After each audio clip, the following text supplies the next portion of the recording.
Pleasure.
Cruise, George E. Moscone.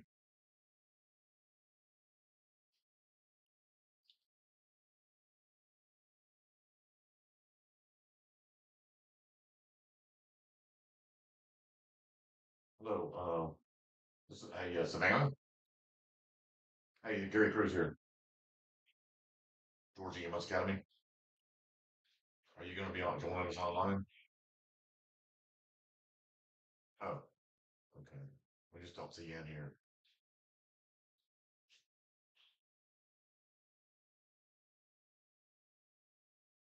Uh,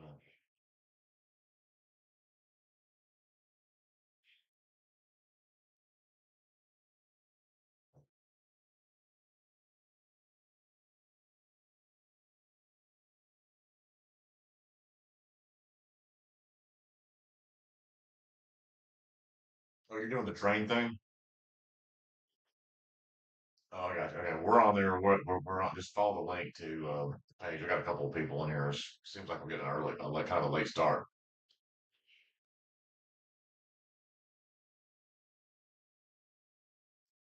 Okay. All right. Thank you. I'll go. I'll see you on there.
Yeah, is this Sophia?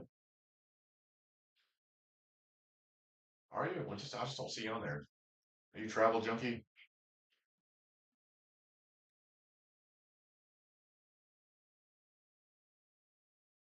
Well, you see the other? Do you see the rest of us on here?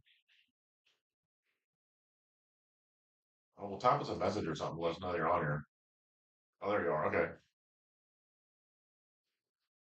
Okay. All right. Cool. All right. Thank you.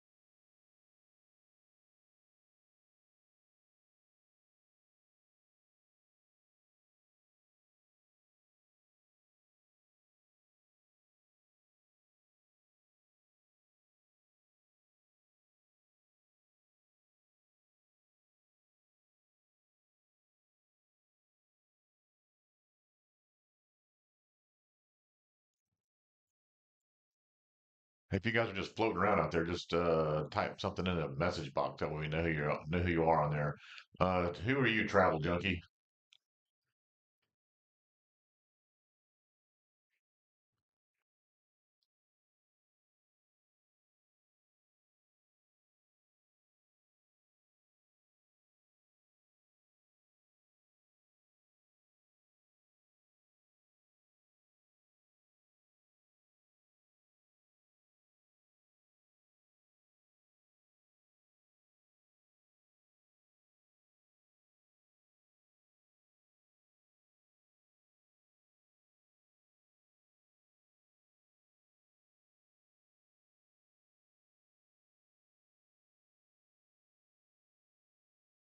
Okay, sorry. Disregard the phone call, Thomas.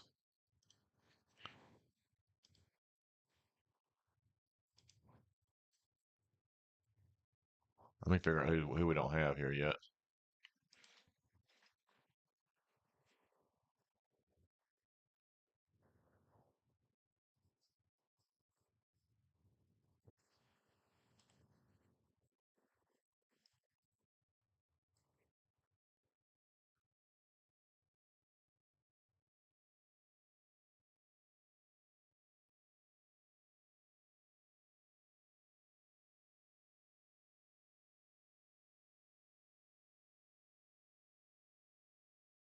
Let me just reach out to a couple of students that aren't here with us, and maybe they just don't understand, and we'll get started.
Oh yeah, hey, this is Gary Cruz, Georgia EMS Academy.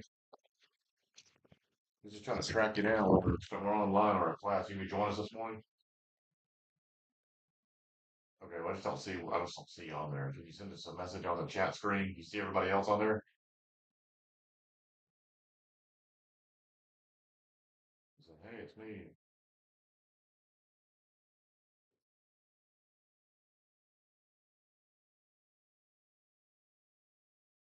See you on there.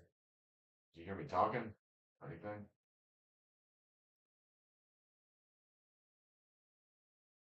Okay, all right. Okay, okay, all right, cool. All right, just making sure. All right, cool. All right, all right. Just give me a minute. We'll get started. One second.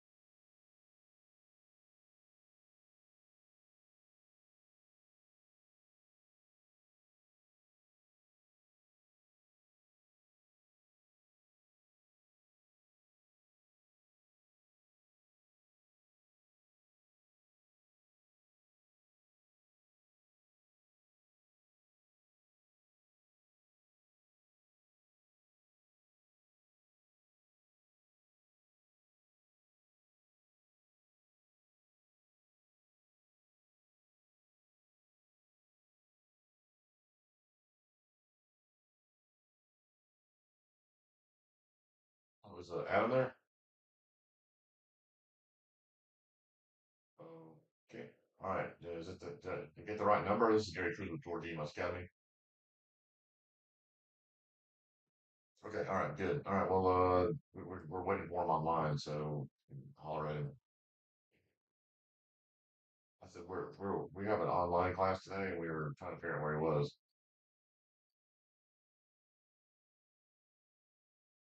Okay. All right. Great. All right. Well, tell him he can come tomorrow. Yeah. Yeah. Okay. Well, he doesn't have to go anywhere. You know, he's on his computer, so he can join us on the internet. Okay. So, all right. Whatever. Okay. Well, I hope he feels better. Thank you. Bye bye.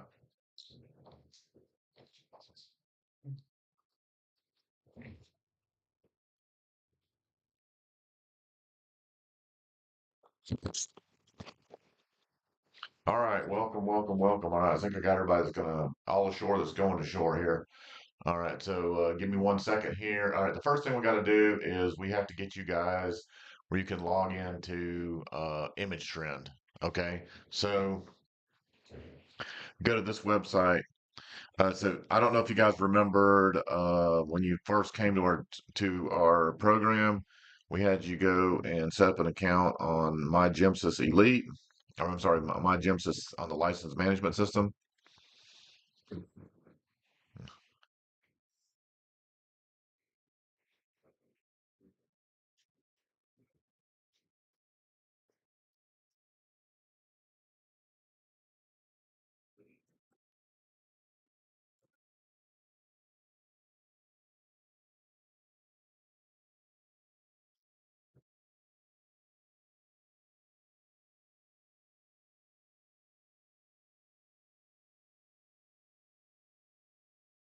Let's see. Let me get the actual URL here.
Hmm, no,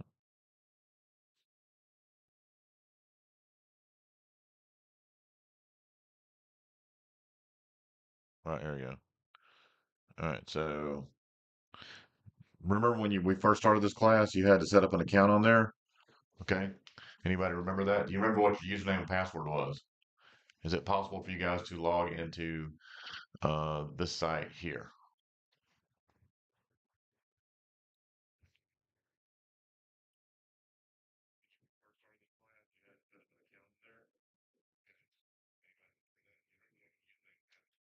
Okay. All right. So uh, this it's the same username and password as Elite. So I want you to go to mygemsys.org/elite, and I'll type it in here for you.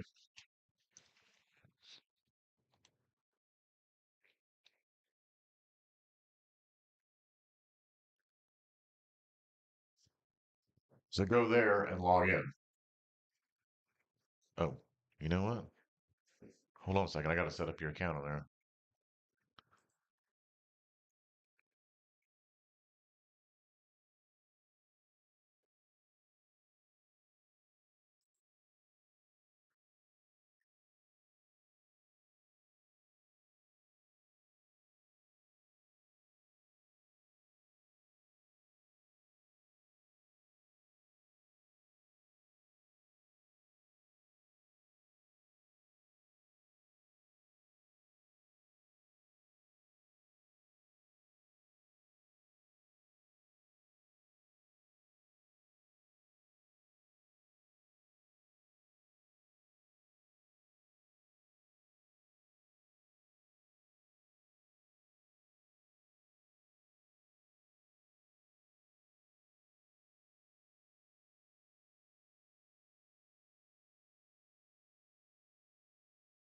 All right. So let's just start by getting logged into that site.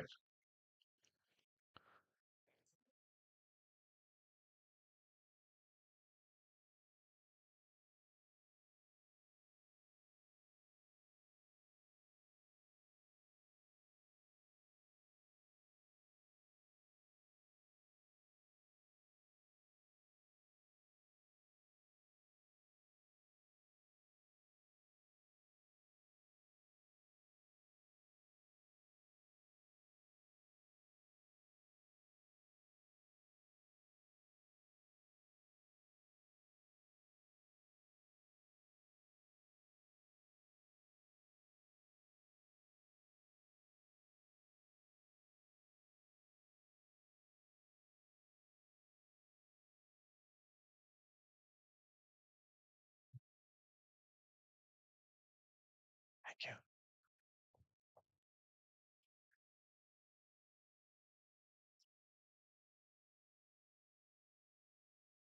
Organization is Georgia. Sorry.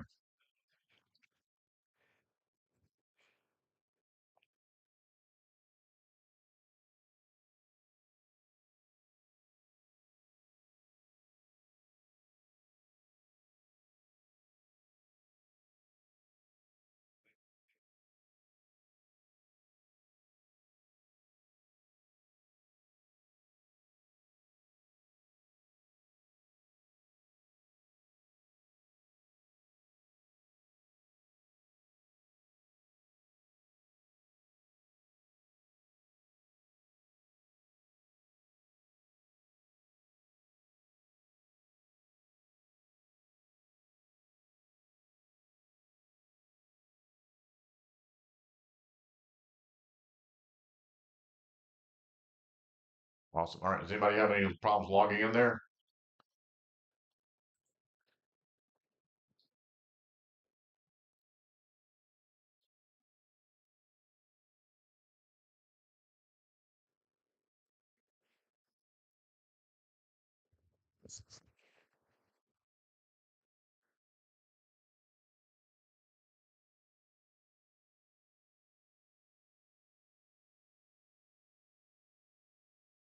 All right. Let me help you out, Ben. You.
Okay, Ben. You. Hold on. I'm going to send you an email. Okay.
Okay, Ben. Yeah, I just sent you two emails. One's a username. One's a password. Okay.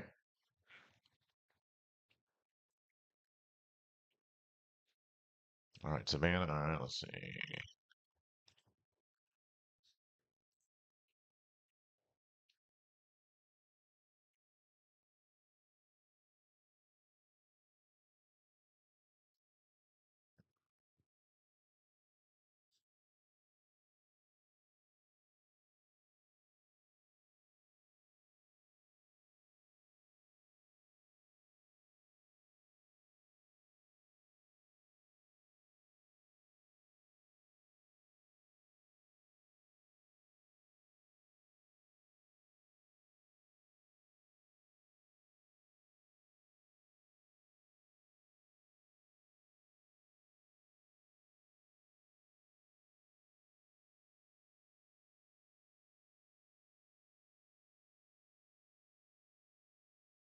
Okay. I bet Savannah, you're probably having no problem getting in there, but you're gonna need to log out and log back in.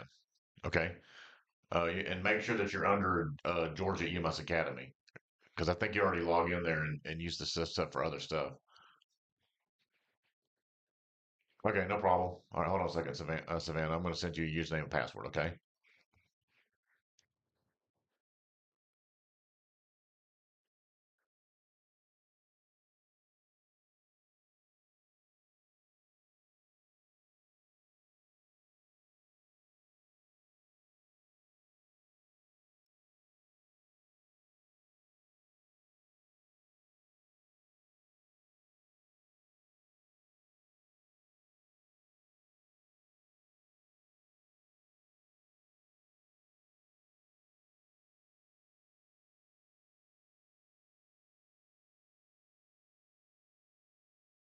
Okay.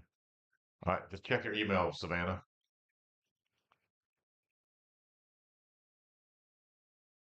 Okay, no problem. Mike, I'm working on it.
All right, Michael, prepare for it. I'm getting send you an email. Okay.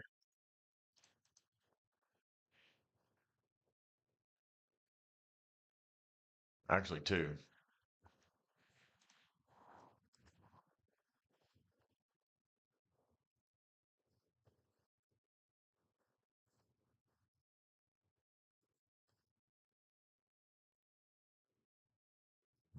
Jaeger.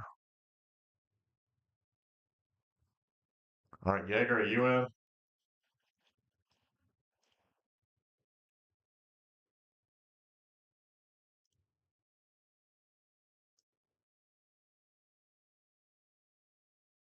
All right, hold on. I'll get to you in a second. Cheesy. Uh, no problem. Hold on. I'm working on yours right now, Jaeger. Stand by.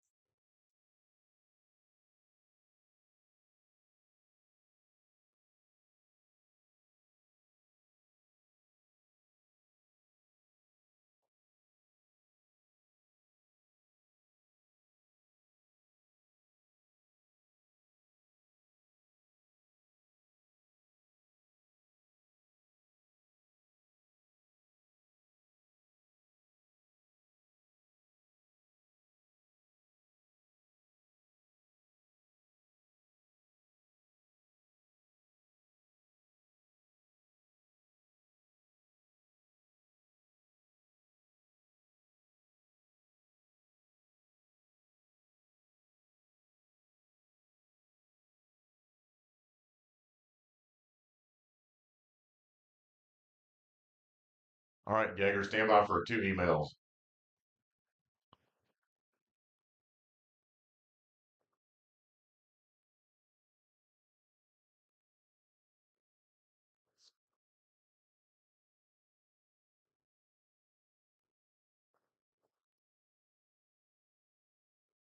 All right, Chiadozi, let's work on you.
Okay, Chiadozi, I'm sending you two emails, okay?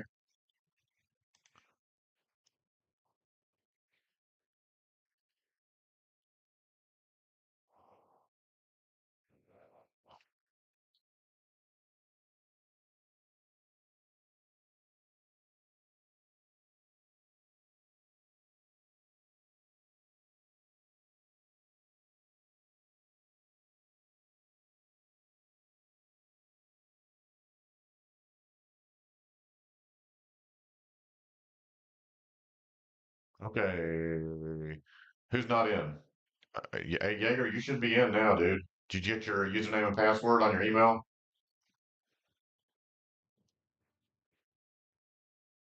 Okay, who is not in? Just say, hey, I'm not in. I remember doing everybody here, so Thomas, Deanie, Gunjal, Jaeger, Garrett. Ito's not going to be joining us today. Okay.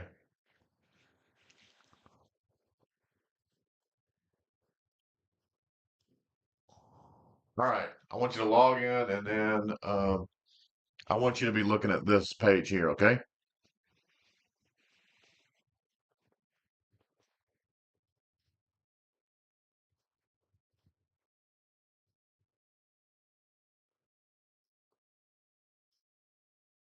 Yeah.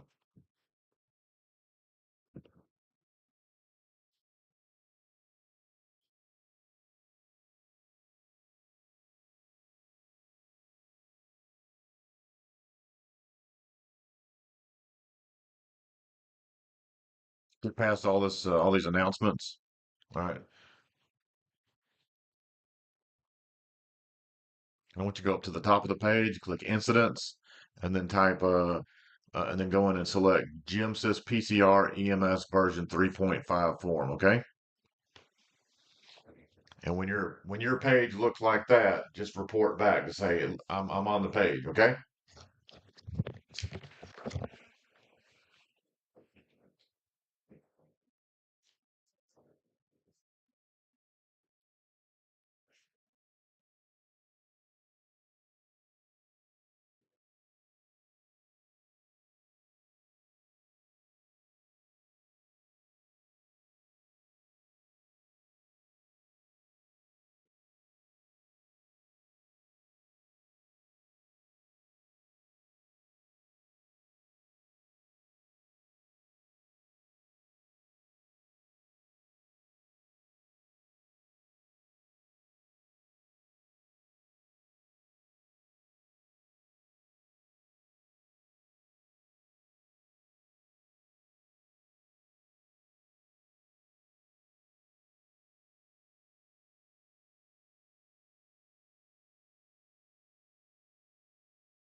All right, anybody not on the page? Good deal.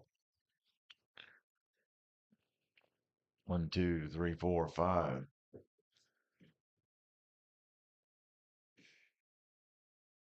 Garrett, you on the page?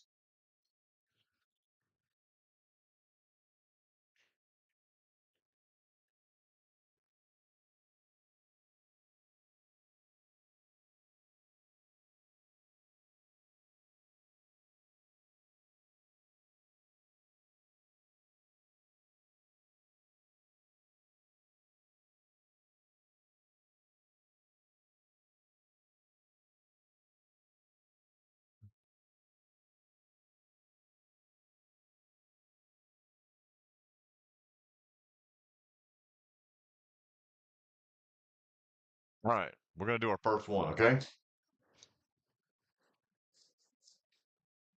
All right, so I just want you to just do what I do, okay? I'm gonna try to go slow. I've done this a bunch of times, okay? Okay, good. I'm gonna try to go slow, so just follow what I do, okay? And do it in the order that I'm doing it. Don't.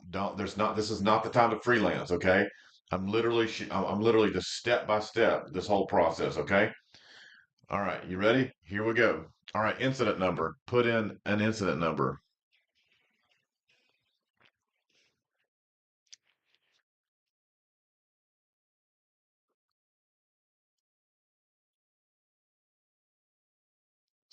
You're going to type in an incident number, an EMS response number. You're going to leave this one blank. Unit notified by dispatch and time, and you're going to move on to the next page. And you're going to add a crew member. And I always like to just go to the top of the page here, and there's my homie Aimer, and he is going to be our patient caregiver at scene.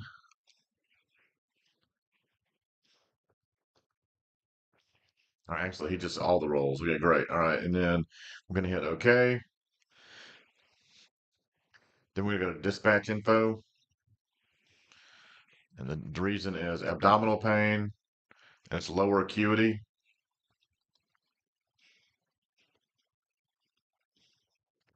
And you're going to say, yeah, and then you're going to move on to unit info, and you're going to click Med 1, and this is going to be a BLS ground ambulance, and you're going to be the first ambulance on scene.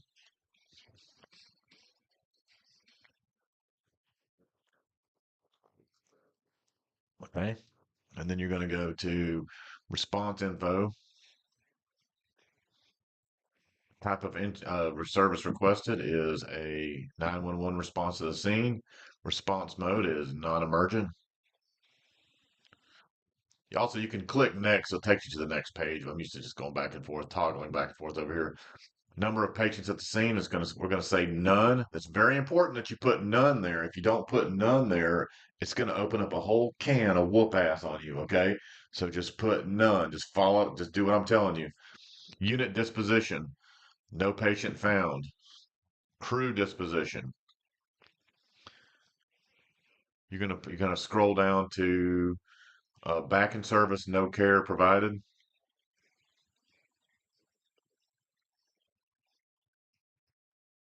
Okay.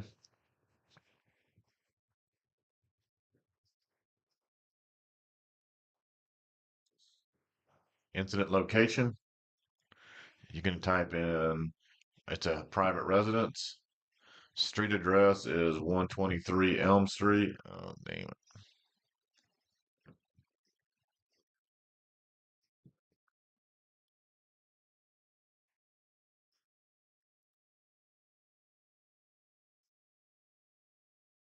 Type in a zip code. Pick whichever one you like. I'm going to pick mine. Boom.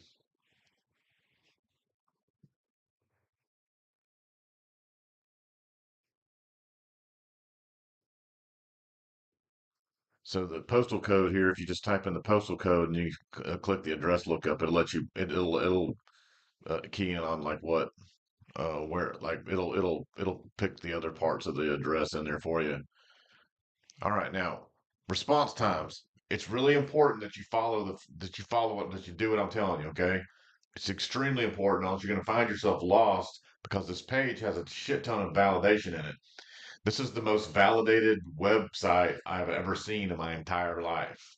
And I freaking do internet stuff, okay? So I mean, like they had a whole team of people work on this validation. It's over the top.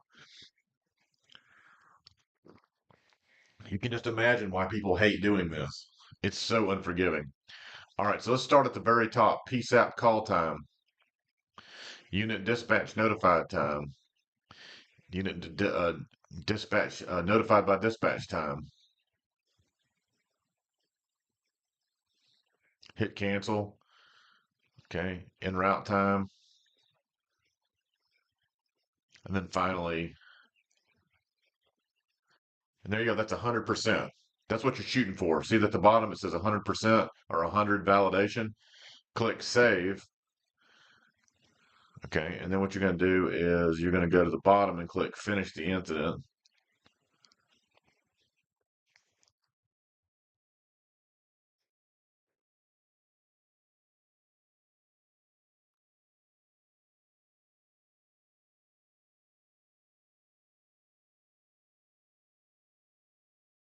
Okay, and then hit close. Okay, all right. Let's see where you guys are at with this.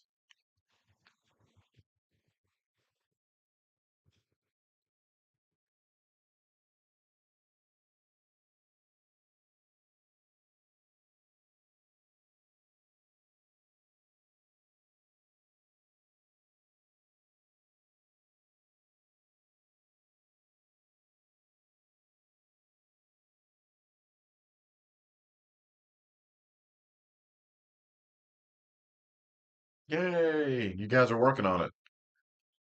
Look at that. Awesome.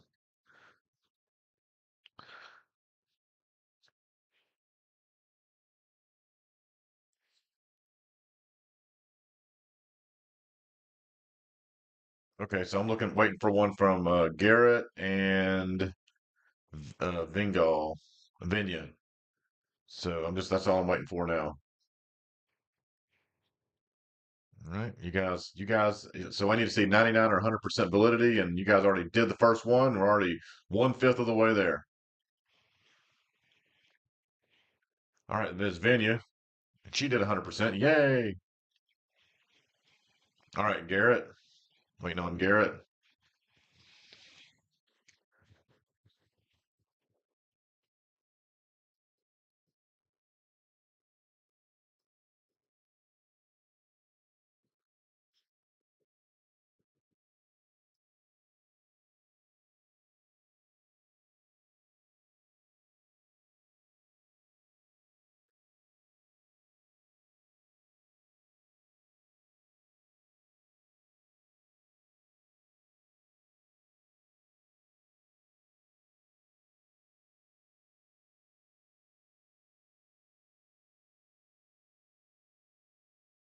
Yeah.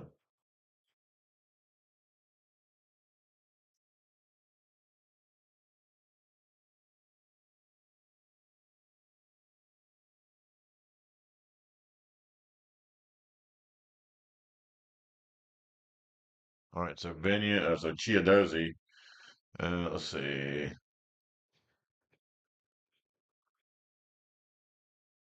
Okay, good. You're still working on it. Good. All right. Oh, you go. I'll show you. Vinya, I'm just gonna do. You go here to. I'm gonna log in as you. All right, and you go here when you get done with everything. You go to the bottom where it says messages, or when it says menu, and you click finish incident.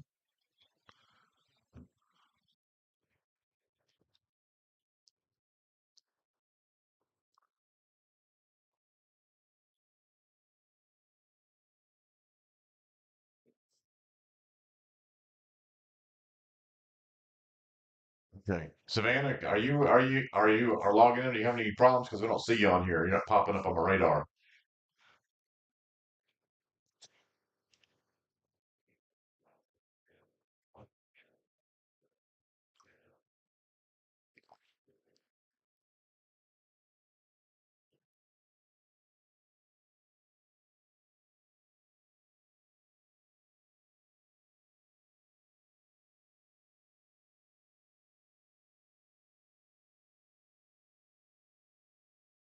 Savannah, I'm thinking that you may be logged in, but you might be on Patriot system. You need to change your you may need to change your agency up here. See where it's got recently viewed agencies. These are all the agencies that I can go to.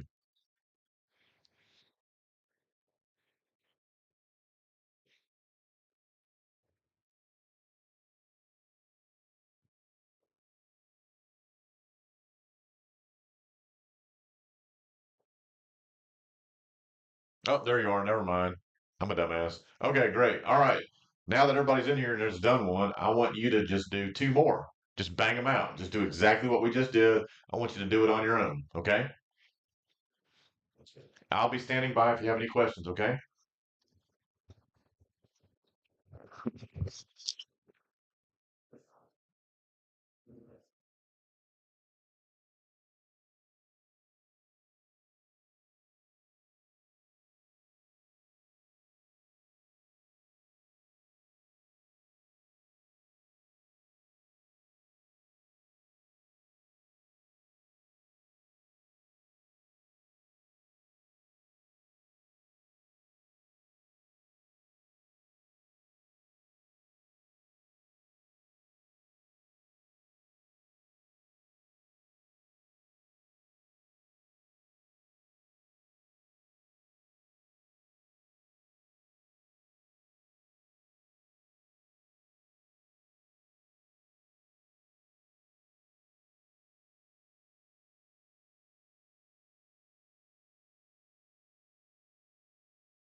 Look at you, Sophia. You're just such an overachiever.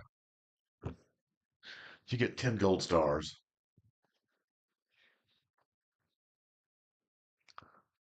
One, two. Yeah, just let me know. I'm keeping an eye on you guys, but yeah, you guys are making good progress.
shit. Okay.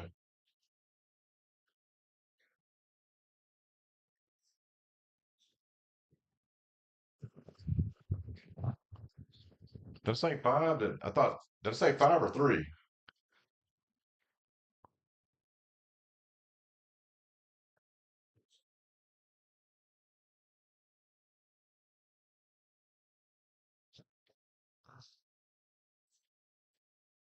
Okay.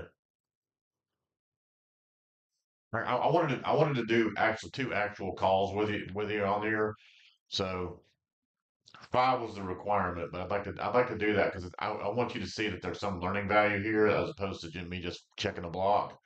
All right. So whenever you guys are ready, let's do a run. We're gonna run two calls together. Okay.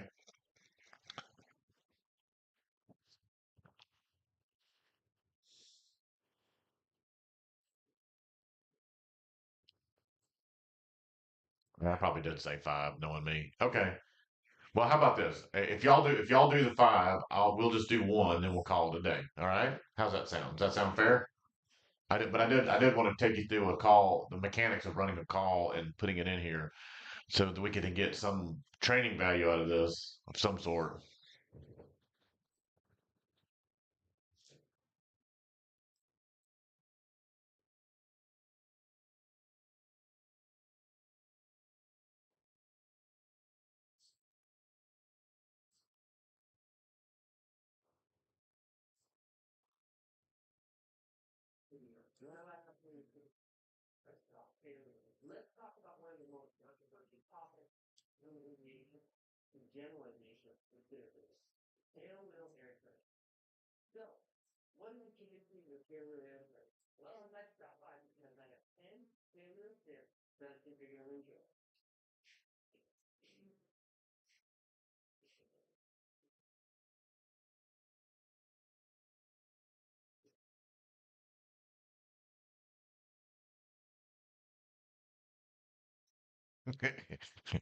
I love emojis.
Wing correction always. That's my tip number two. All right, tip number four is a pretty important one. See, no brakes. What do I mean by this? Well, when you're taxiing, but mostly when you're landing, it's a good idea to stay off of the brakes because what can happen is if you hit the brakes, especially if the brakes really hard, you can bring the tail up into the air and cause the nose of the propeller to strike the ground. So don't do that. That's not good, especially if you're coming in with a lot of speed and energy. Also, you don't want to use your brakes on your landings because you can. Also knows three. If you're not going to turn around, the tail of the airplane goes one way pretty swiftly, and the airplane will spin around in a circle in place. It's really not a good thing. Really horrible. Don't do it. You can actually tip the airplane, and you can drag it into it, or you can do damage to the gear. So stay off the brakes as much as you can. If you have the brake, super minimum on the brakes, like when you're taxiing, but just let it roll. If you land and you have a 7,000-foot runway and you landed at the thousands, just let it roll. Let it roll. Let the energy to bleed off. You don't need to use the brakes. Get you to get the nose forward again so that you don't stall and drop a wingtip. But also, what it's going to do is, as you add power, you're going to increase the airflow over the control surfaces. So if you're coming in and you're finding that you're having a hard time controlling the airplane with the rudder, you add power. Now you have additional airflow over the rudder, and you've just given it more authority. So definitely remember, fire is your friend. All right, number seven. Number seven has been stuck in my head since I started training. My tail instructor drilled number seven into my head. What is number seven? One bounce, go around, you're not ready for the ground. Basically, what this means, you're coming, you have too much energy, you're getting ready to land, you're starting to run out of runway. So, seven's one bounce, go around, you're not ready for the ground. All right, number eight. Number eight specific when it comes to flying center line, pitch, power, rotor ball. Center line. Basically, come in, you have 1 mile final, you're looking, get straight down the runway. If you have a crosswind, whatever pitch, act you and it's every single time. I should also note that when you do touch down and tail the aircraft, make sure that stick is all the way back. You want that tail to stay on the ground. All right, final tip, number 10. Fly that airplane to the finish. What does that mean? Well, you've heard some people say you're not done flying until it's tied down. You're not done flying until it's in the hangar. Same concept. Basically, you're not done flying until you're done flying. So,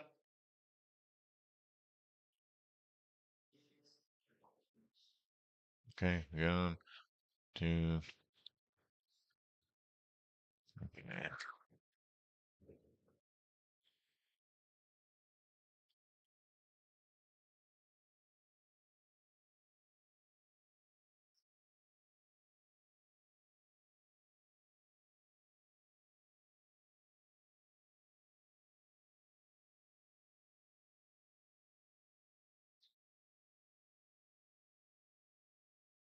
We're just making on what one on Giadozi and Michael.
Yeah.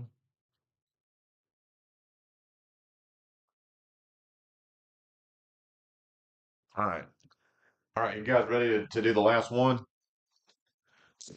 You ready to run a call?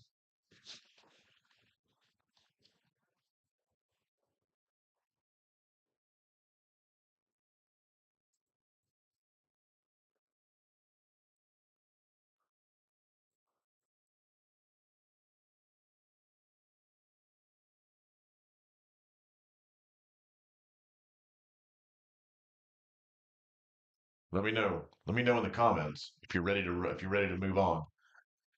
Everybody's done enough PCRs. All right, Benya's ready.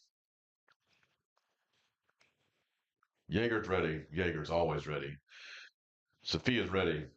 Savannah's ready. Thomas, are you ready? Chiadozi, are you ready?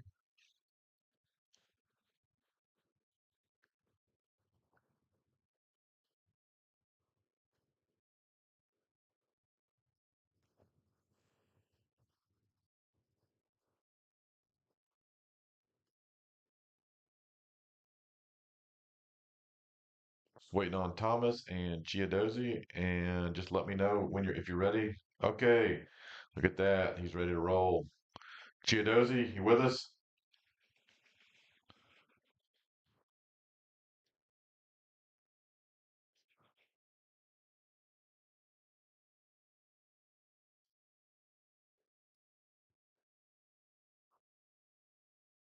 Chiadozi.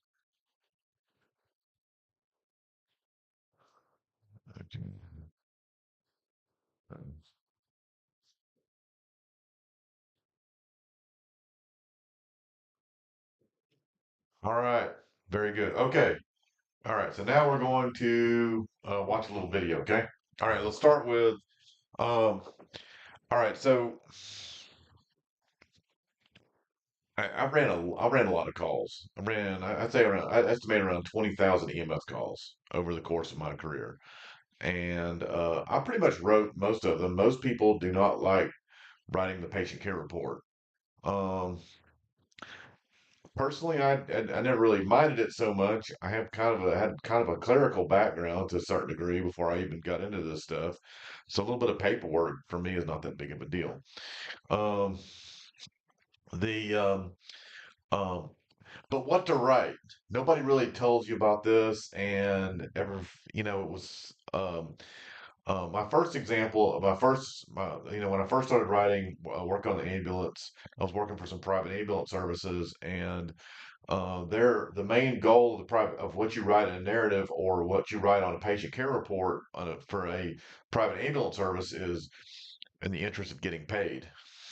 And that sounds kind of shitty, but if you think about it, it makes sense because I mean, let's be honest. Is it I mean, like you have to always measure the possibility that maybe this patient could have been transported by a wheelchair van as opposed to being transported in an ambulance. So these are all just reasonable things. The people that run the ambulance service, they're not going to call a paying customer. They're going to expect that your patient care report reflects a demonstrated need. So that was my first interest or my first challenge writing a patient care report.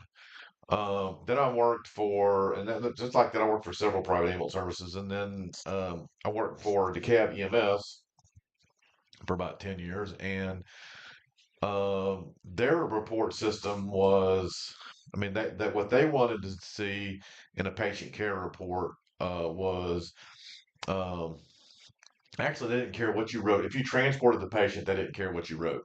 Pretty much, it didn't really matter. If you didn't transport, if you did a refusal or you didn't transport the patient for some reason, it needed to make sense. Okay, and that was something that DeKalb EMS did famously well, which was we had multiple ways of not taking people to the hospital, um, which in DeKalb is totally necessary, and anybody that sees the level of call volume that has erupted from since the fire department abandoned all that years ago, you can see that the public has just completely taken advantage of it, and there's like literally so many people that there's not enough hospitals to hold them all. Okay, so this is the big problem that DeKalb has, probably Grady as well. It's just like it's ridiculous. There's just they um anyway back in my time with DeKalb, we did it differently, and it worked. It was risky, and you knew that you might end up going to court or something because you didn't take somebody to the hospital and they died or whatever. Which, strangely enough, never really happened. I went to court plenty of times, but it wasn't over calls that I ran into cab. Strangely, I got subpoenaed a couple of times. I had went through a discovery process, um, but I never went to court in DeKalb. It's when I started working at Habersham, which is in Northeast Georgia, that I was in court quite a bit, which was a kind of a weird that it would be that way. But anyway, um, but yeah, never the attorneys didn't bother us that much in DeKalb, and we did all kinds of shit that should have definitely, um, you know, we should have had attorneys on riding our ass the whole time, but just wasn't the case. So, the oops. So anyway, so it depends on where you work. It determines the priority of what you're going to do. Now, I've been to court several times. I've had to testify about stuff that I wrote, and I can tell you that when I write a patient care report, so 'cause over the years it was about getting paid, and then it was about making sure that whatever you told a person or whatever the call made sense because the CAB EMS was really ran by a bunch of tyrants. Okay. Um, and I mean, satisfying the tyrants that worked at the cab, and then and Habersham is a kind of a learning to learning to write things that make a patient care report that just makes sense and tells a story. I think that's it took a while for me to gravitate towards doing that, and so I've kind of developed my own style of writing. I want to share it with you. It's based off of it's based off of what we learned in class. Okay, so let's start with let's run a call here.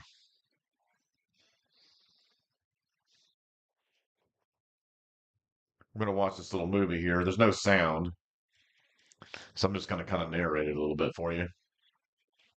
I did this on AI. It's kind of weird. So, all right, here's our two medics, and they're on an ambulance. And me and AI, we're in the process of having a long talk about what an ambulance actually looks like. We're kind of getting there. I don't. AI doesn't really know much, but anyway, this is what AI thought an ambulance. Apparently, this guy has some kind of a weird thing about tape. I'm not quite sure what that's about. She now is the new person, so she's learning how to do this weird thing with tape, which just seems like it's kind of like magic trick. All right, so they get a dispatch on this Chinese-looking radio, and the like it looks like a Baofeng radio, and they're getting a dispatch. They're being dispatched to a person with abdominal pain. So now they are stopping what they're doing, and they're going to get in their ambulance, and they're going to run this call. We're en route to the call. And apparently they're just talking about the call. But anyway, she already has her lights on. I guess that's good. All right, so they're leaving the ambulance bay.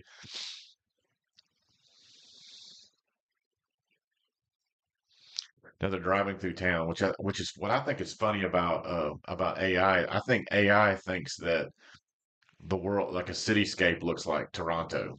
That's what I think is. I think that's funny. Like, of course AI is Canadian. Of course that's the personality that AI has. It's Canadian. Why would it be anything else? All right. So anyway, while in the back, he's still doing inventory stuff. So they finally make it on scene to this person's house, and there's the patient. The patient meets you at the door, and obviously she has abdominal pain. Oh, my stomach hurts. And I'm not quite sure what this other old lady is. I'm not.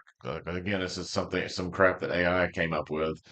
So they go to the house, and apparently they're going to sit down with a cup of coffee, which is bizarre. We would never do that. And the patient would sit there and tell us about her abdominal pain. All right, so they're having a conversation, and then you notice that that these AI medics are all wearing different outfits at the same time. It's very funny. All right, we're sitting on different couches. All right, so she's taking a blood pressure, we're taking some vital signs. Okay, and so this follows a certain pattern, right? This now he's doing a physical exam, which seems a little inappropriate. Now they're still talking about stuff. Okay.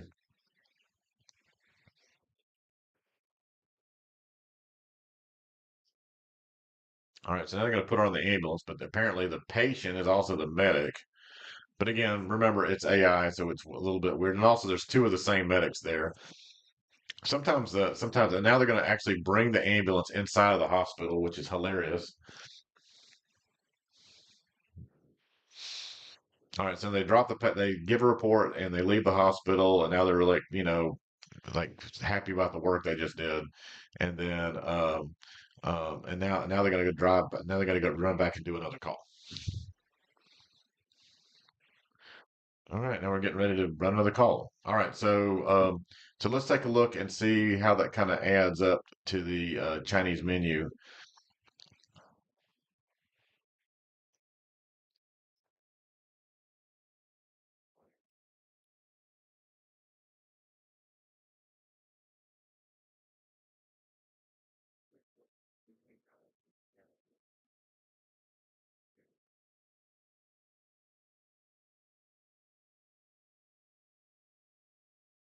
Okay, so here's the document that we used in class. You see that we had a patient assessment, or we have data that we did a scene size up. Okay, so the scene size up kind of looked like this.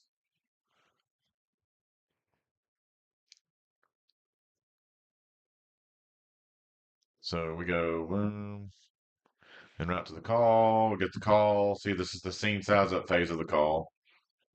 All right. Okay, and then we arrived. Okay, so let's do the scene size up. All right. So is the scene safe?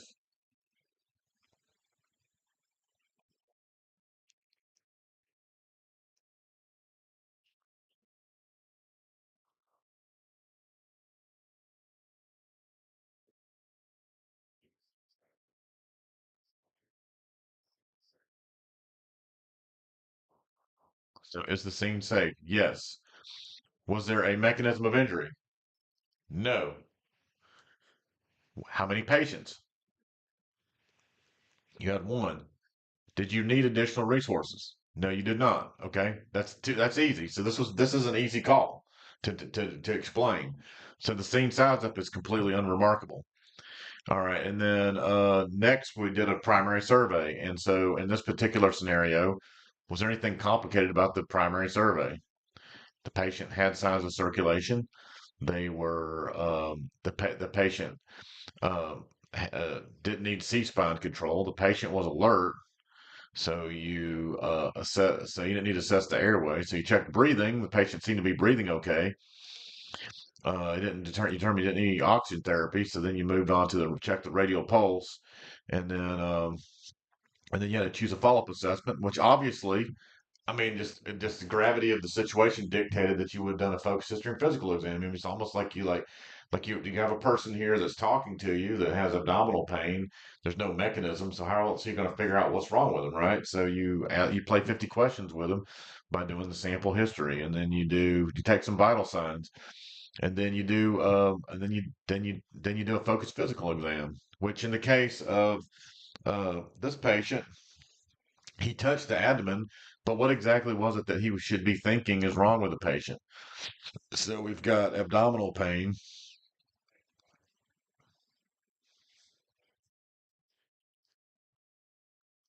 You say it's a female of childbearing age. Technically, yes. So what do you think is wrong? Ectopic pregnancy. Okay. It's that simple. Okay. And so that's a pro EMS, that's pro EMT level stuff here. Okay. And you didn't, it was, everything was that simple. It's not rocket science at all. Okay. So now we go back to the patient care report. Now that now we understand how this call goes, log back in. Now what we're going to do is we are going to begin another call. So whenever you're ready to begin this call, so we're going to start another patient care report.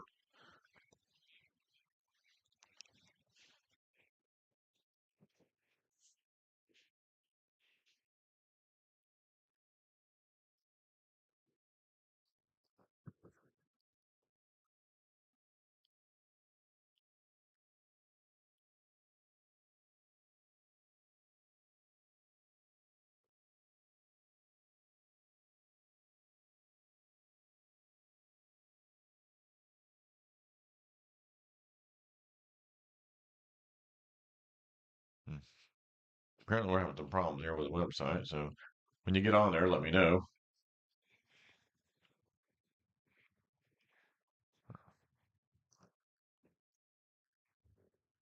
All right, there we go. All right, great.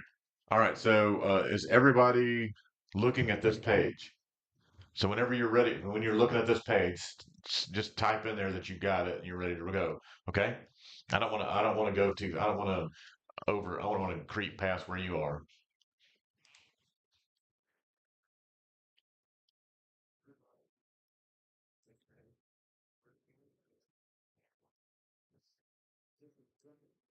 Manager, coach should help you. So, just a reminder, safety, right? Safety first. So remember that.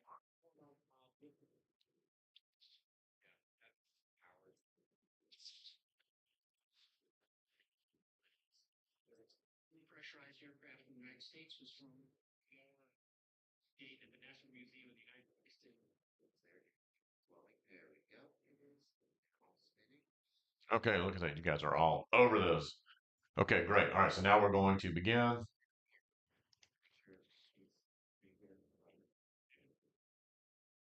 Okay.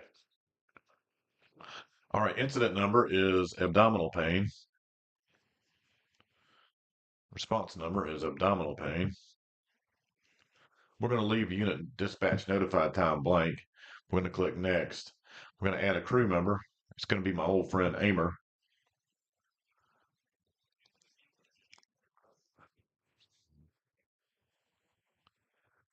All right, dispatch information.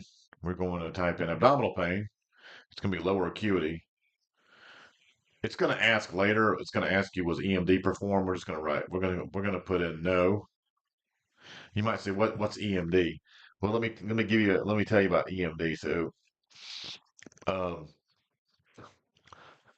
believe it or not, EMS actually went through so much development between I would say like 1976 and 2000. And really, it's over 25 years of EMS, constant development. Okay. Now I think what you're seeing is sort of a, a devolving of EMS to a certain degree. Um, so one of the things that came out was this happened in the 90s for the most part, and that was ambulance services are, especially busy ambulance services, are driving across town,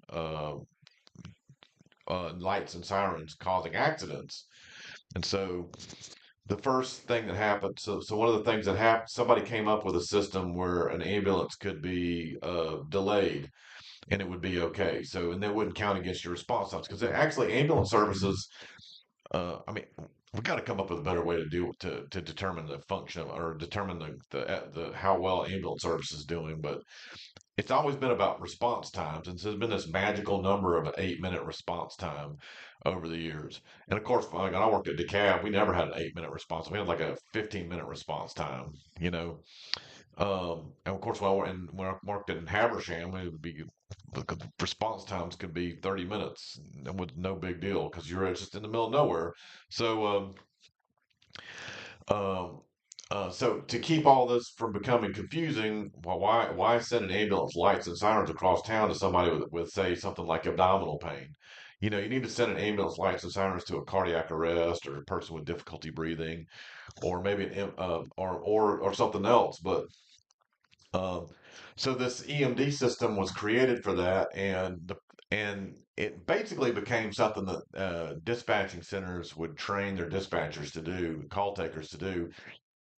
The problem was it comes back to a lot of the stuff we did at DeKalb, which was we told people that it didn't go to the hospital, or we actually used the system EMD quite a lot. We used the system to the greatest extent that it could be used, and it's just bad customer service. And if you're like a fire department and you're really just worried about public perception of what you're doing, they would rather actually see these ambulances sling across town, lights and sirens, um, risking life and limb to get to a call because it just looks better. You know, it's like it's good public. It's good PR. If you rise above the chaos and decide to not go lights and sirens to somebody with a, diabetic sore on their toe, then that doesn't look good at all. So really, what the world likes, the fire department, you got to give them points for being responsive to the public. The purely EMS mindset or the purely paramedic mindset is, well, fuck them. They can wait. We don't need to risk our lives to drive across town to go there for a person with a toe pain. So you see, there's two divergent philosophies, and you can see right now which one's coming out on top. But you can also see how unsustainable this whole deal is with driving lights and sirens to calls. So this is why EMD was created. So when you got EMD, you'd oftentimes get a card number. This would be like card number. Let's say there was this card number, and it's card number 18, and the also you could note the delay. Um, See 18D. So that'd be a delta determinant call, and that usually meant that the call was like a low priority call. All right, so your EMS call sign is Med 1. You're still a BLS ground ambulance. All right, you're the first EMS unit on scene. All right, type of service requested is 911 response to the scene. This was non-immediate. Actually, it was immediate because we went lights and sirens. We didn't have a response delay. Response mode to the scene was emergent.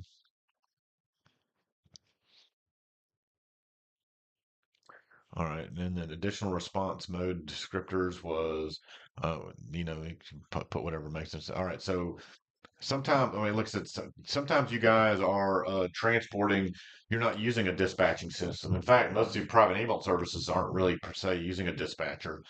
I've actually been working with AI to develop a sort of an AI dispatch, which is kind of interesting. And I'm sure somebody else is doing it, but the somebody just to keep up with your times and stuff like that. But anyway, like a lot of you guys are going to be you're going to be, or you're not going to go through a dispatch. You're going to say, um, we have scheduled transport from dialysis. So that might be the reason for transfer or visit. The last time I ever had any interaction with this was when I worked for the hospital and we did interfacility transports, and those calls um, did not go through the 911 system. And so you had to, so you would do the call and you would, um, but of course they weren't asking for this information. You'd have to remember to write this in your patient care report. So it's really cool that like I said, the data that they've got has just come so far over the years that a lot of the things that you had to remember to write in your narrative really just isn't necessary anymore. You can just pretty much like you can pretty much just do it. All right, you can pretty much the system will pretty much ask you the questions. All right, so number of patients at the scene is single. Unit disposition is patient contact was made. And so you notice on the left side that all these areas turn red. Now they're going to be asked. This is going to be information that's going to be required. And you notice also that our validity dropped to 34%. Okay. This means it's now, since you made contact with a person, it's going to want to have all this information about the contact. So obviously, the biggest bullshit way to manage a call is just to do patient contact made, which is a bad idea, guys, and there'll be some lazy shit stain that you're going to work with, and they're going to say, oh yeah, well this is just a no patient at scene. We don't have to document anything. That's going to be all fun and games until an attorney starts sniffing around. And again, it's a matter of time before they do. So, um, it just depends on the legal atmosphere and the area that you're working in. Okay, so or and it depends on how much they can get out of you for their case. They'll subpoena your ass in there in a heartbeat. So, um, all right, so patient evaluation and care. The patient was evaluated and care was provided. The crew disposition, we transported this patient to the hospital, initiated and continued primary care. Okay. Transport disposition was transport by this unit.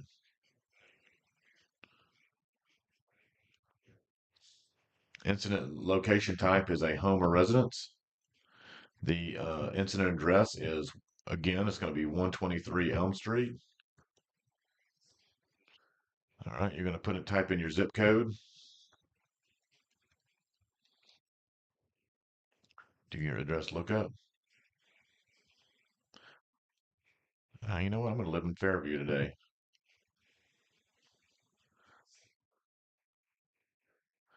Type of scene delay. There was not one. Okay.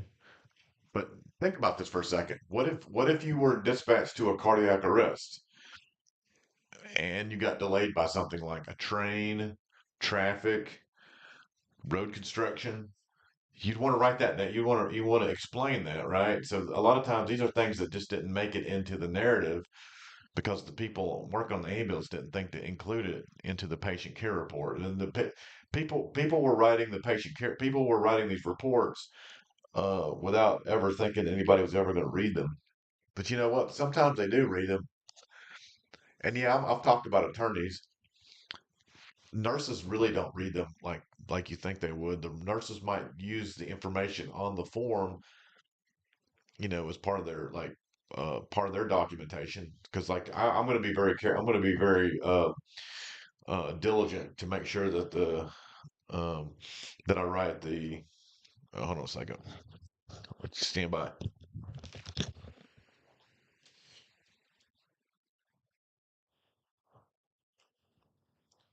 Georgia EMS, can I come here speaking?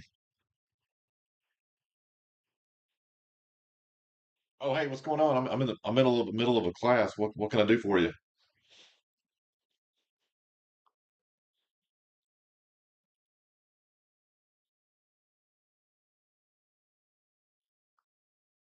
Hmm.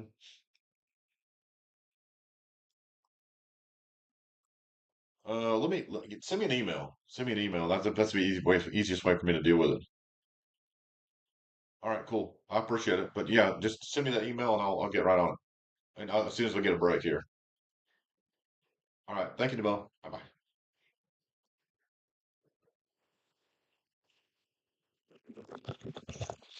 All right. Sorry about that. All right. So yeah, you need to document your delays, right? Um, it might mean something, you know. Again, let's just be honest. I mean, let's think about this for a second, okay? Sometimes it's the public that wants to know. Like for instance, if you were, this happened at DeKalb a lot. Okay, like how come it took you 30 minutes to get to this person's house? Maybe it was somebody in Dunwoody. Okay, so when the people of Dunwoody call 911, they expect somebody to show up. Okay, and but maybe I was the only ambulance in the county that was available, and I was coming from Memorial Drive. That's a long way to Dunwoody, right? So, so they want to know. They want to know why. Okay, and so we ran into that quite a bit. The public sometimes out of public outcry, and you're going to see that too. You'll see that with moving forward. If you work for an emergency, if a service that does emergency calls in a really like in Atlanta, things are just going to keep getting worse, and you'll see these response times just get worse and worse and worse. And so you'll need to document. You make sure that you document your delays. Okay. All right. Natural, suspected, intentional, unintentional disasters. So, like, let's say you're going to a disaster. So, like, if you were going to a disaster of some sort, and there was you wouldn't be going directly to a patient. Just just going to the call. Like you're not going to just go into a hostage event and pick up your patient and put them in your ambulance because they have to be cleared. You're not going to have access to them until the SWAT team or whatever gets in there or whatever. So like the bigger the incident, the more complicated it's going to be to make patient contact. So again, these are all things that are appropriate to ask or appropriate to include in your patient care report, but you might not remember to do it. All right, here's what we're going to do with the response times. We're just going to hold back on the response times for now because it's not going to make sense to do that. So now so let's go on to patient information. Now, This is an interesting a little tidbit here. All right, so just I'm showing you repeat patient. All right, so frequent flyers are constitute probably about 90% of the people that we transport. Um, for some bizarre reason, uh, EMS has never really capitalized on the fact that we have all this information, it's data, and we don't manage our repeat patients at all. And we don't do a job with this even a little bit. And if you looked at, I mean, and if you look at any other type of healthcare service, like be it a doctor's office, primary care, or whatever, they actually do manage their repeat patients. So if you're a patient, if you have a primary care physician and you're the staff there want to schedule you for an appointment, they will call you. You know, they might make several phone calls to make sure that you know that you're aware of your appointment.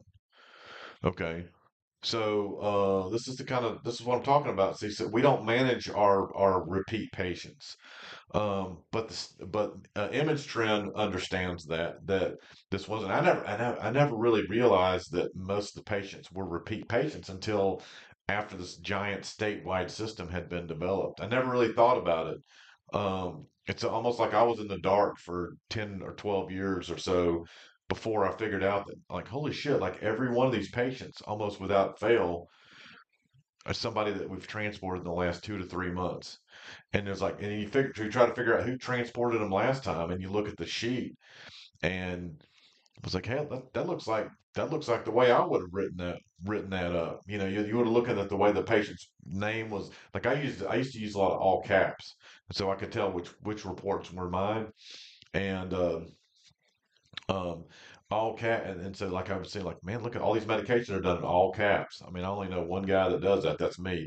I ran this call. I don't remember doing it because it was 2 months ago.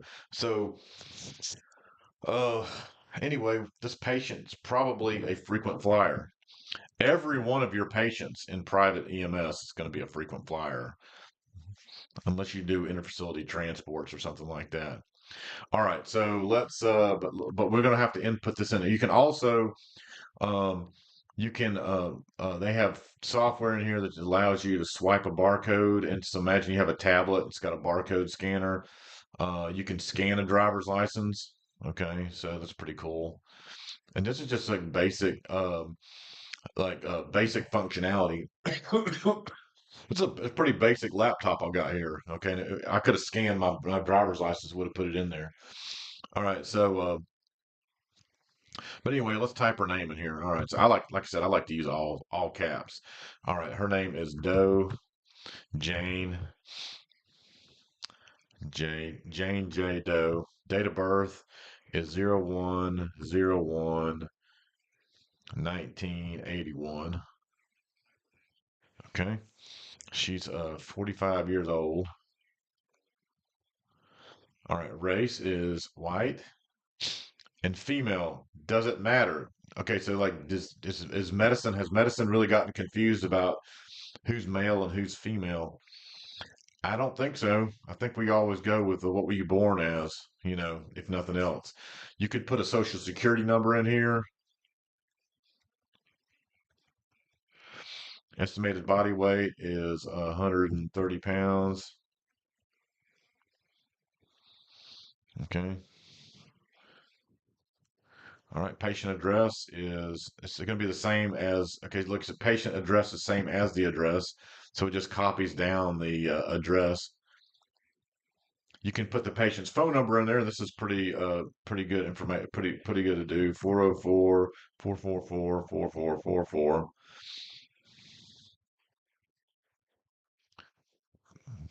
Probably put the patient's email. You might work for an ambulance service that wants their email address. I mean, if it was my ambulance service, I'd want the email address. Um, All right, so patient guardian relationship. There's really no. It's not a relationship. It's the person. So there's no active. It's just none of this really applies. Closest relative or guardian. This would apply to a pediatric patient. So if you're going to take let's say you got a 5-year old and you picked him up at a public school because the kid has abdominal pain there, then um, then that's what you do. All right, infectious disease related. So they're asking this kind of stuff. This is in response to COVID, obviously. COVID is not 100% gone. Okay. So, unknown, unknown. I'm sure that's what people are checking off here because, I mean, despite all of our adventures here with this massive uh, pandemic, people never learn. All right, past medical history. So let's say that she has high blood pressure, and there it is. She has essential primary hypertension. Okay. And let's say that she's also a diabetic. All right, here's the part that just really frustrates me, and that is type 1 versus type 2 diabetes. All right, so from reading my book, you would have found out that type 1 diabetes is juvenile diabetes, type 2 is adult onset diabetes.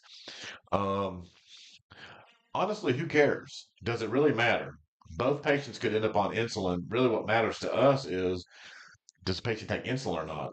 So if a person takes insulin and they, let's say they forget to take their insulin, or they take their insulin but forget to eat, their blood sugar is going to drop. That's pretty explainable.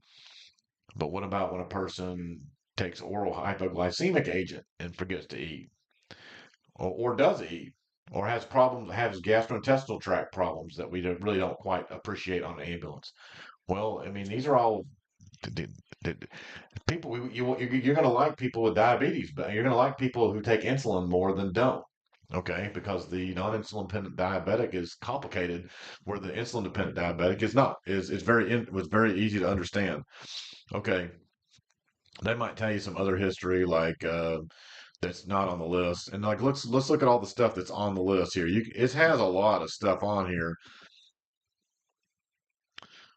You can actually click this button here, and this one here. You can see on the side here. You can actually you can look it up from a list. You can search the values. Okay, so these types of pre-existing conditions were designed to coincide with the current ICDM codes, which are, I think we're on the ICDM 14, if I remember right, or something like that. Anyway, these are codes that insurance billing services use to uh, code your call, and that's why they call billing clerks coders, because like if you have hypertension as a pre-existing condition, then that would be a factor in why you were transported or why the service was required. And then instead of writing it in there, what they'll do is they'll put in a like a numeric code. Okay. All right. So we got the information from the patient. There's the last oral intake, and let's say that she had just eaten. Presence of emergency information. I don't know. Okay, so what's the emergency information form for special patients with special needs? So this is a new thing that's come out where, especially regarding psych patients. So psych patients are tired of getting shot by cops. So they've come up with, I mean, again, you got somebody with some kind of weird problem, and the police end up getting involved, and the next thing you know, somebody gets shot. um a piece of paper might have made all the difference in the world. Okay, um so there'll be so a lot of times there'll be a some type of information that's available in a written format that the patient has access to pretty quickly. So you have special needs. So this just extends to psych patients and some other patients. A lot of times patients with special medical needs that do not live alone. That most of the time they don't. So Like if you have a special medical need, you're not going to be responsible for yourself at that point. If you, like something, if you can't manage your own problem, you'll probably be find somebody who will take care of you, almost like a foster home situation will evolve out of that. So in the event that the guardians aren't there, there'll be a special form. An advance directive is a something that explains legally expresses the patient's wish to be left alone in the event that they die in patient care. Um, the fear is that the patient will end up in the patient. The fear is that the patient will encumber a massive amounts of debt and still die later on. Alcohol drug use indicators. Let's say that there was uh, none reported. Okay.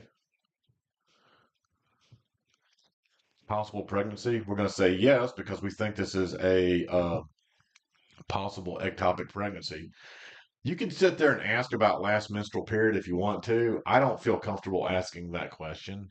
I generally don't. I just assume that I just don't. I just don't ask that question. I just try to figure it out without asking. It's a little too personal. All right, current medications. All right, so let's say that the patient takes um, lisinopril for her high blood pressure. All right, so there it is right there. Lisinopril. And it's going to ask you how much to take.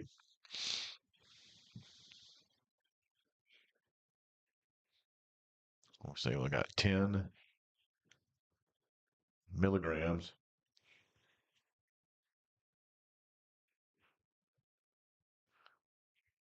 Medication frequency is I usually I just once a day they have it on here. Again, if I didn't put it on there, I would just assume it's once a day. Current medication route is oral.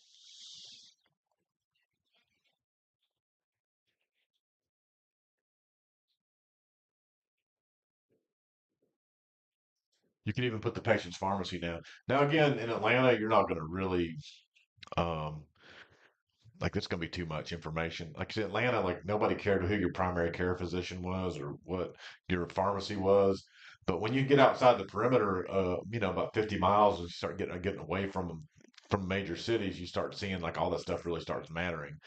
So who your doctor is? Yeah, I get my doc. I'm Doctor Smith's patient, and I go to Walmart. And these are all useful things to put in there, especially if you work for a hospital.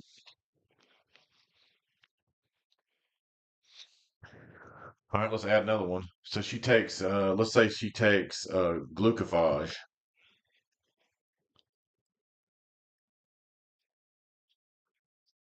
metformin, and let's say that she takes 25 milligrams.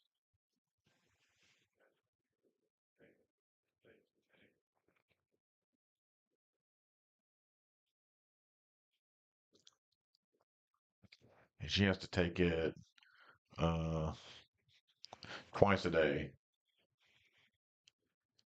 Okay. And it's oral.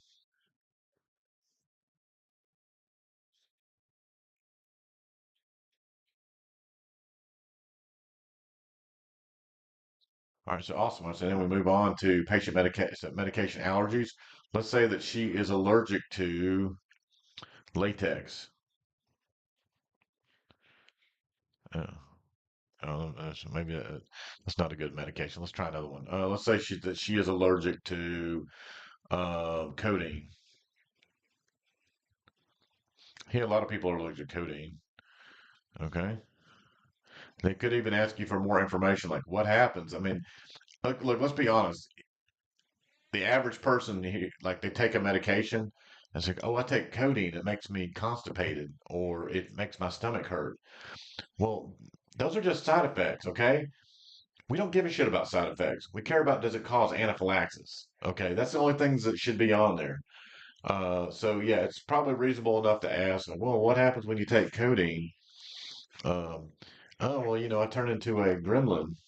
I was like, well, let's avoid the coding, So so getting the so obtaining the information, and then you may need to explain what happens. When I put an allergy down there, I'm thinking you're going to take it and it just turns into anaphylaxis. And then let's see, latex. Yeah, here we go, substance, latex. But look at all the stuff. I think it's funny. Look at all the stuff that you could be allergic to. Animals, cow milk, protein sensitivity. I didn't know you could be allergic to milk. I think a lot of people are allergic to cat dander. We know about bee stings, animal dander, dog dander,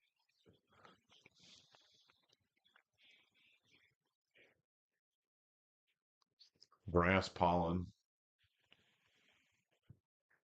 Some people are allergic to sunlight. That's pretty bad. All right, grain. So, I mean, I used to think to myself, how could anybody be allergic to wheat, right? But you know what? With all these genetically modified foods and stuff that's in our found our way in our like, yeah, wheat ain't it ain't the same wheat anymore, you know.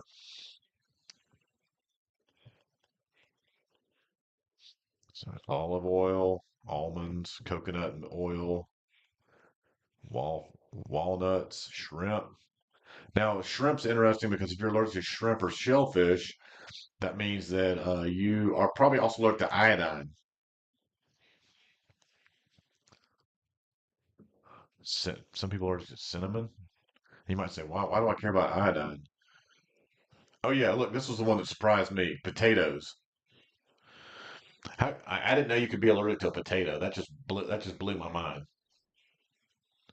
All right. So anyway, so you put all this stuff in here, and then um, all right. So we've got barriers to patient care. So look, what are some things that could keep you from doing any patient care, or even just talking to the patient? Uh, the person could be drunk.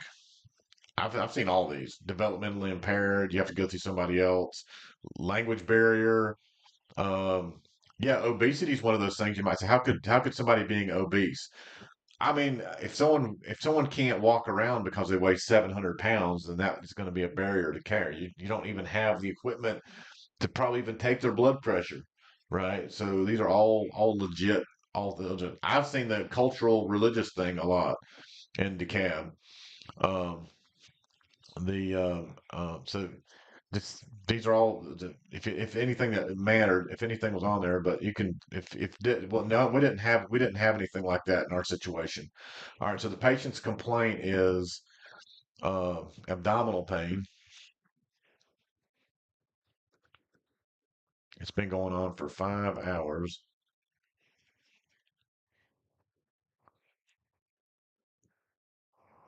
Okay, and it's going to go abdomen. Chief complaint system. Let's say probably gastrointestinal. There we go. GI. Primary symptom is acute. Let's see. So we probably better look this up.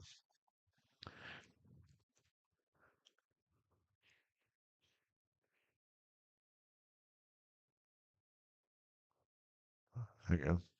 Pain, abdominal, lower, localized.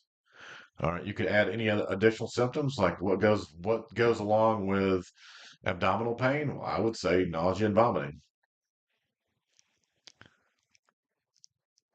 Let's see, malaise. That's another one. So malaise is like you just feel weak all over. Let's see what else we got. We got vomiting in here somewhere.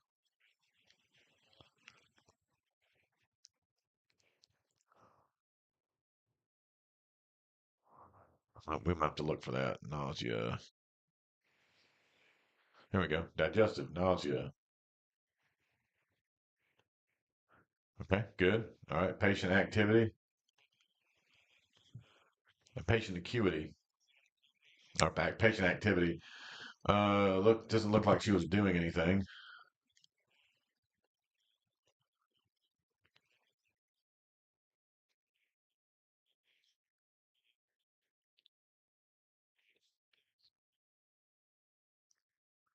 No. Anyway, let's see what we got here. Not applicable. All right. All right. Next,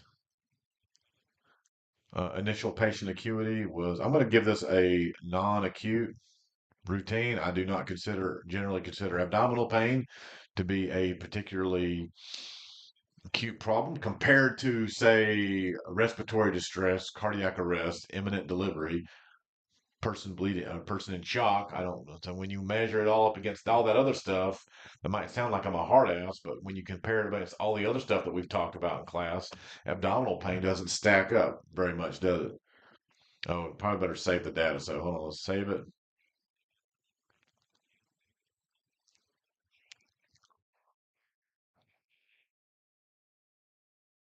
Okay, good. All right, cardiac arrest. Let's say no. Was it a possible injury? No. Okay.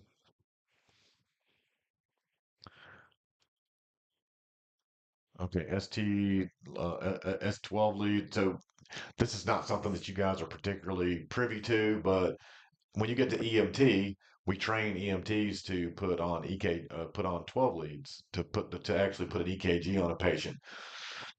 We're not training them to read it. We're training them to just to like transmit it to somebody who can read it, which makes a world of sense to me. So, has she been pregnant? Let's say you could include this information since you think she might be an ectopic pregnancy. You might say that she's had two pregnancies and two live births. Okay. All right, vital signs. Super important that you put a full, every patient has to have a full set of vital signs on them. All right, um, all right, so we got pain, so EKG, we didn't put it on there. So uh, we did a blood pressure measurement, so we manually auscultated it like we did in class. All right, so we've got a blood. See, look at even the system. It doesn't require you to put a diastolic blood pressure. You guys see this? What did I tell you guys about that palpated blood pressure? That's the systolic one's the only one we really care about on the ambulance. I mean, obviously, I mean the diastolic means more. I get that, but at the end of the day, I mean the one we care about is the systolic. All right, so let's say this blood pressure was 120 over 80. Okay, and then we auscultated it. Pulse oximetry was 98%. Pulse was regular. Respiratory rate was 20. Respiratory effort was normal. Okay. We did take her blood sugar because she has diabetes. So we checked it. It was 120. All right. And then her Glasgow Coma Scale, which is something we only briefly talked about in class. The GCS is a 3 to 15 scale that kind of combines level of consciousness and mental status into one collective score. Okay. Patients who have lower GCS are considered to be in higher distress than ones that have higher numbers. Um, it's mainly used to help triage. It's the hospital's way of understanding patients with head injuries. It's not really about that much else besides that. So you got opens eyes, oriented, and obeys commands. But you see all the variations here. Like let's say a drunk guy. So a drunk guy opens eyes to verbal stimulation and is confused. So that right there is a 13 for a drunk guy. What about a cardiac arrest? Well, that's no eye movement, no verbal response, and no motor response. That's a 3. So a person in cardiac arrest gets a 3. All right. Initial GCS has legitimate values without interventions. So we didn't have to give them anything to get it that way. The patient's level of consciousness, responsiveness is alert. Okay.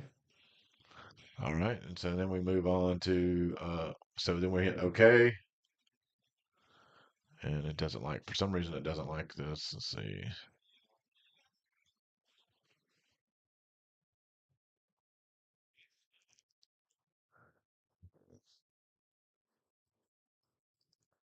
No.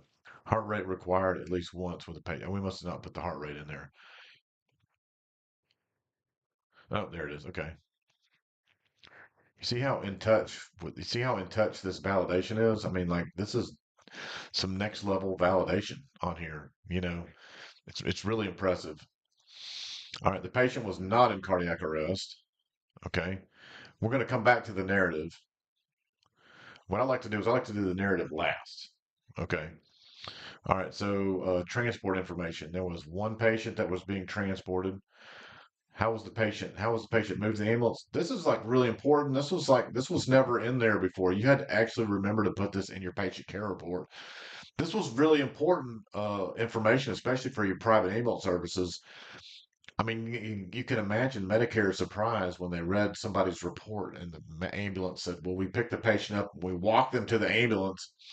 And now, don't get me wrong, I don't have a problem walking patients to the ambulance. I'm just saying, like, if you want to have a justifiable trip according to Medicare, you should have been able to take them off with a stretcher. That's as a taxpayer. That's what I'm saying. I don't own an ambulance service. I'm not desperate for finding patients. I'm looking for, if I was working on an ambulance and I could just avoid having to pick somebody's big ass up and take them to this and park them on a stretcher and take them to the hospital, I would do it. Okay. But anyway, in this case, we did transport her by stretcher because we saw that. And yeah, would I take a person who has abdominal pain to the ambulance in a stretcher? Yes, I would. In a heartbeat, yeah, because especially if they're feeling nauseous, I don't want them to get dizzy and fall. Okay, so for the even if she could have made it, a lot of times that's your best bet is to get someone safely to the ambulance without them injuring themselves. All right, so transport mode was clearly non-emergent. Position of the patient during transport would have been the Fowler's position. EMS transport method was by ground ambulance. Okay, next. Destination. So we're going to pick a hospital. Let's say Capital Regional Medical Center. The reason for choosing the destination would have been the patient's choice.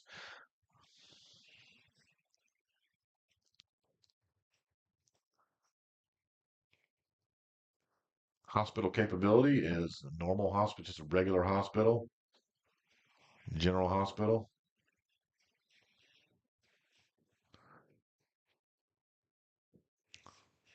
And then went to the name of the hospital. Oh, come on.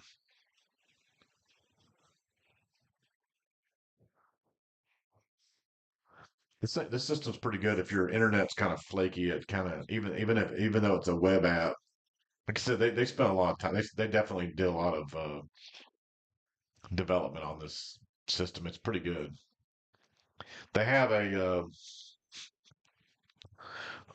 desktop version called that you can put on a laptop called Field Bridge. Okay, save it.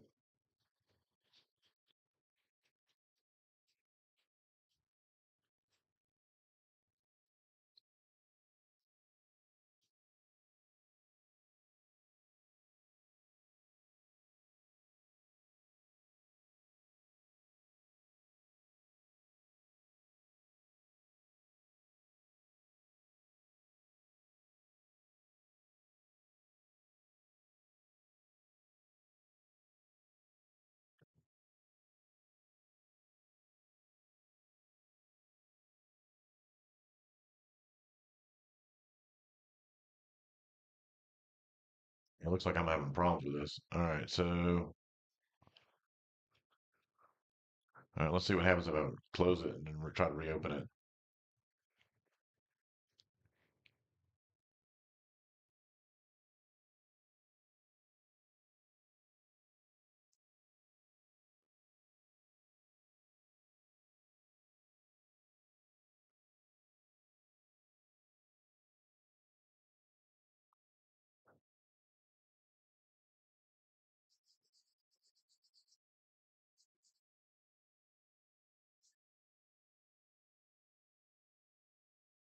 All right, let's leave it. Okay, good.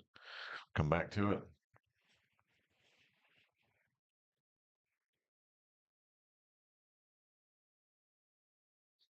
You guys are doing pretty good.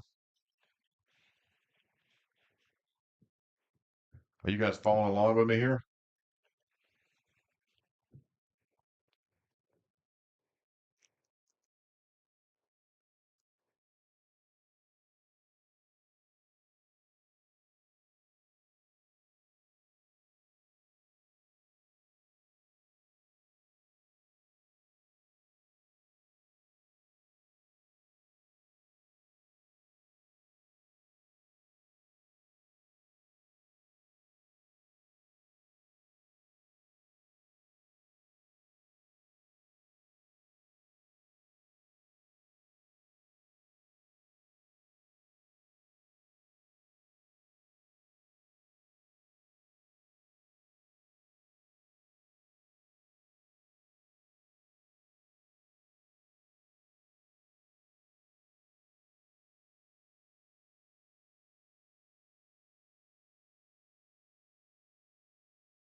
We might be having some internet problems. Oh, did it? Yeah. Okay. Must be. Maybe the system's having a problem.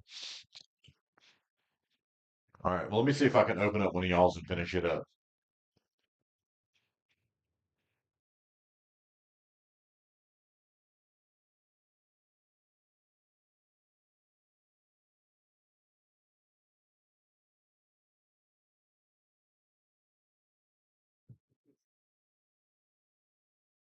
Yeah. Let me log out and log back in.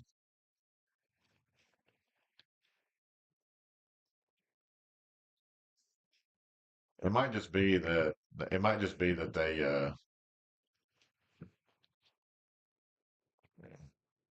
It might just be that they're doing some kind of maintenance today. I don't know. Oops. That's not what I wanted.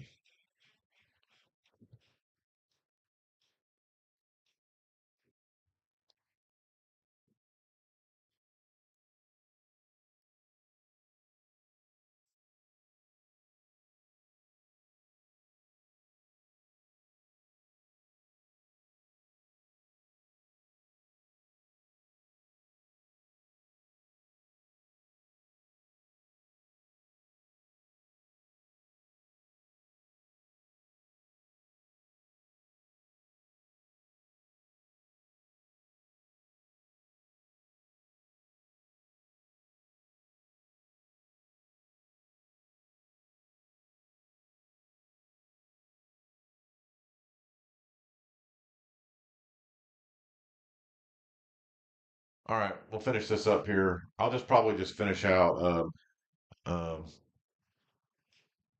Michael's, if that's okay with Michael. I'm just going to hijack your report. Okay. Sorry, Michael. All right. So back to it says Michael's following along, and it looks like it saved everything. Let's see if we can finish it out. All right. So patient assessment. He's been following along just great. Let's see what it doesn't like here. Oh, here it is. Primary symptom was abdominal pain. Was abdominal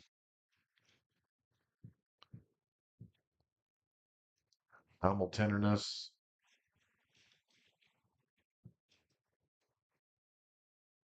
Providers is a pain.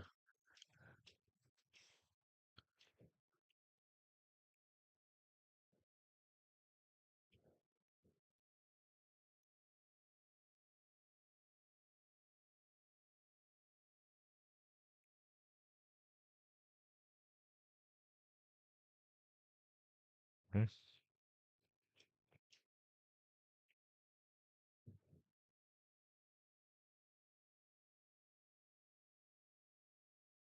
Okay.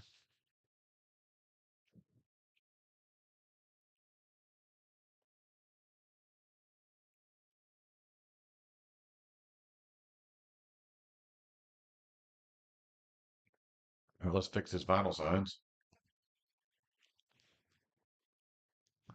And one's the heart rate.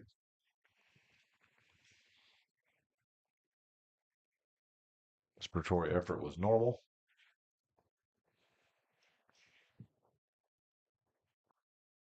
Okay. Moving right along. All right. So transport destination information.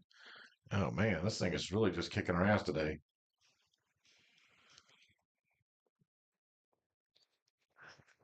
All right. Well, it doesn't look like it's going to let us finish one of these longer ones. So let me just do this. Let me just show you the rest of the features on here, and then we'll just call it a day.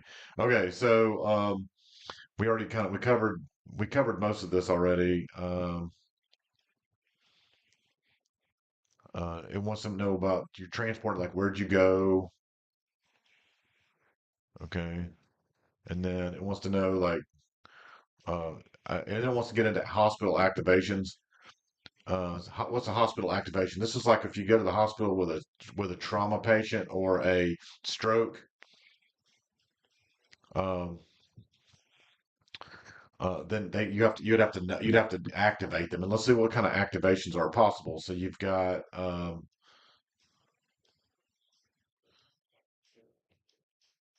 sepsis. So some hospitals have a sepsis team. You got trauma. And remember back in the day, I mean, like what was the original activation was the trauma team. So there really wasn't any all this other stuff that happened. Like all the stuff happened because of the success of trauma. Yeah, okay, I hear you. Whatever. All right, so I'm just demonstrating. Cardiac arrest. There's no activation. But yeah, the activation. If you went to the local hospital, you want to tell them you have a cardiac arrest, they would activate the cardiac arrest team. Obstetrics goes to the OB department. They just divert the patient to the obstetrics. Pediatric trauma might go to a special hospital. Stroke goes.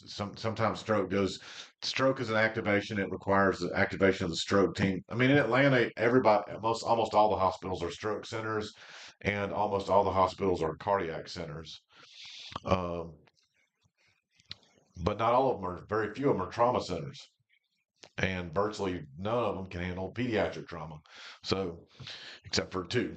So, all right. So let's go move on to the narrative. So this is the part where people dread this, and I personally don't think it's that big of a deal because I'm going to show you what I've come up with over the years, what I think is sort of the best version of the best way to explain what happened on the call. So we have a philosophy in EMS.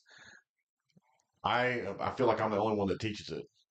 See, there are different parts of the call. There are different phases of the call, and certain things are appropriate at certain times in this situation that might last an hour. Okay, so we have an initial phase, which is our scene size up. Which we're mainly concerned about getting there safely, and predicting things that we will need when we arrive. Like, will we need a helicopter? Will we need a fire department to do extrication? Will we need this or that or other thing? All right, so that's what the scene size up is about. When we make contact with the patient, our very first concern is the patient in cardiac arrest? Next to that would be we'd be worried about C-spine control. We'd be worried about the patient's level of consciousness. So but we're really ultimately worried about the patient's airway, breathing, and circulation. We're really worried about the patient's condition of their airway. Okay, obviously, if they're alert, we're not worried about it. But we always want to know about the patient's breathing, and we need to know if is the patient in shock or not. These are all things that we are concerned about. So that's if we're not worried about why the patient why if the patient tells us that they're having chest pain right then and there, we're not worried about it until after we get past that. So it's just kind of like one. It's just better if you just think about this. Like we're not done with the primary survey, so just hold your complaint until after we've figured out if we need to do CPR on you or not. And that's really ultimately how it works. It's just like kind of one thing after, and then you choose a follow-up assessment and based off the mechanism of injury or a lack of a mechanism of injury or the patient's level of consciousness, you're going to choose one of three that I've come up with, which is focus history physical exam, rapid trauma assessment, or nachos. All right. So why don't we just write it up? Because this you can see how this patient care report squeezes all the information out and puts it into a database. I mean, you can see that, right? This database is like it's like a sponge and it just soaks up information. And ultimately, the information could come from multiple places, right? All right. So what I like to do is I'll just like to type what I did and the way I looked at the call. So I started with a scene size up and say there was no mechanism, one patient. Okay. Um, really nothing else to type in there. I mean, remember that we went to the call lights and sirens, which we already documented that. We didn't have any. We didn't document any delays. Um, we went to the person's house. It was pretty straightforward, right? So what else there really to document besides there was no mechanism and there was one patient? Okay, and we already technically documented that there was one patient already on the report. So it's almost this is almost unnecessary. Okay, and then we're going to go with the primary survey. All right, so the EMS We're going to explain how we met the patient. EMS met patient on front porch, holding her stomach.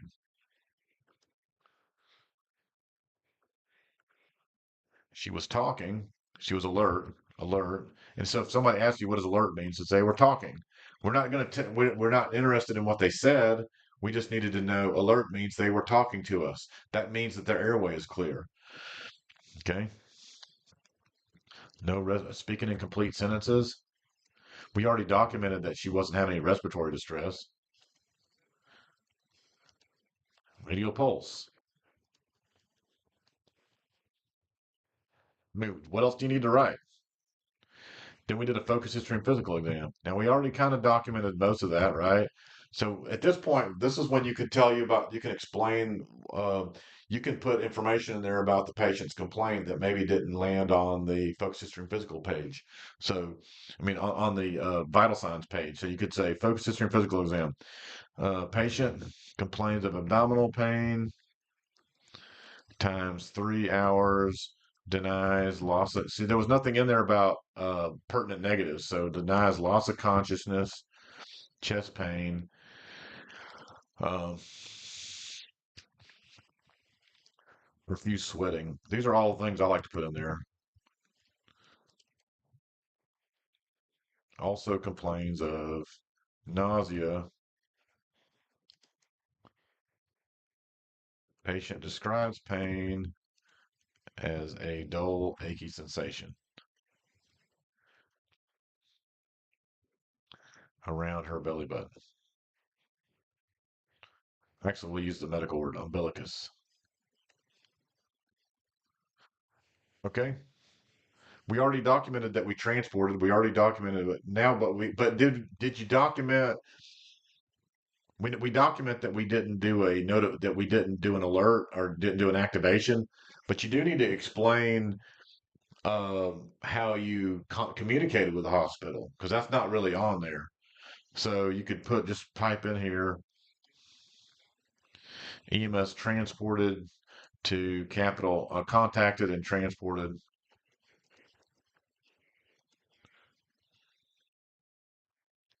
Capital City Hospital. So you need to make sure put in there somewhere that you did in fact contact them. Contacting them is not actually required. However, it is a courtesy. So you believe it or not, you can actually just take a person to a hospital to the ER without contacting them. But you're not going to make them happy. I mean, they're already not going to be happy, but they're really going to be unhappy with you if you don't call them first and let them know. But this might be a good time to explain. See, there's nothing really in there about wait times. So they keep adding information data in here about wait times. Now, my personal opinion about wait times at hospitals is this: if we're sitting here having to wait on the wall on the wall of a hospital for 2 hours, because this is something I never experienced. Okay, like I would go to the hospital and maybe they weren't ready yet, and so we had to wait 10 minutes for a bed. That was one thing. That happened. Didn't happen all the time, but it happened sometimes. For the most part, you went in there. They said go to room 3. You called ahead. They had the bed ready for you, and that was it. Okay. But now, thanks to COVID and like a new standard of shittiness has developed at hospitals where they will just they will, like the ambulance will show up and the ambulance is literally sitting there waiting for 3 hours with a patient on a stretcher. As a fucking taxpayer, as a human being with a mind, I can have a hard time believing that these people needed to go to the hospital by ambulance if you could have had to wait on the wall for 3 hours. I'm sorry, I can't see if you had enough time to wait on the wall for 3 hours, did they really even need to go to the hospital? So I think that moving forward, EMS needs to have better like if like that's just unacceptable. I'm thinking if you call the hospital and you said, all right, what's going to be the wait time? Maybe maybe you tell the patient that and you guys determine that they don't need to go to the hospital by ambulance. Or maybe you said, would you like us to schedule another ambulance to come pick you up later? I mean, like it's just not like I just don't understand how EMS could just fall into this. Like they just do the stupidest shit all the time. So anyway, but let's just say that we did experience a 15-minute wait. Um,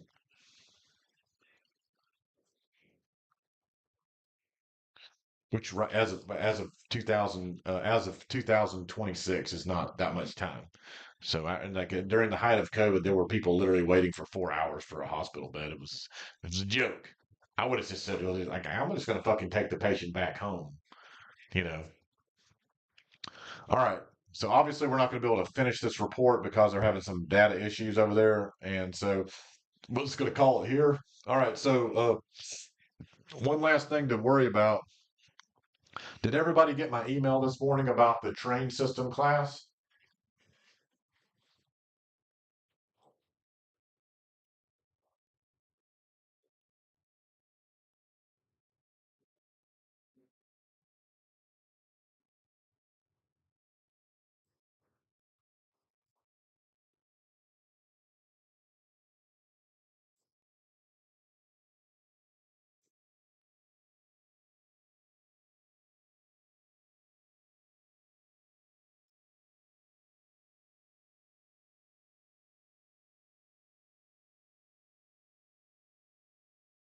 Okay, good. All right, we'll follow those instructions. So some of you guys are basically ready to be file reviewed after today. So the only thing we're going to be waiting on is um, um, basically in order for us to file review at this point, we're waiting for if you owe us any money, assignments, or obviously assignments. You have to be on week 9. We'll need to see 5 patient care reports, which you guys did today, and that train system certificate. Okay. Any questions?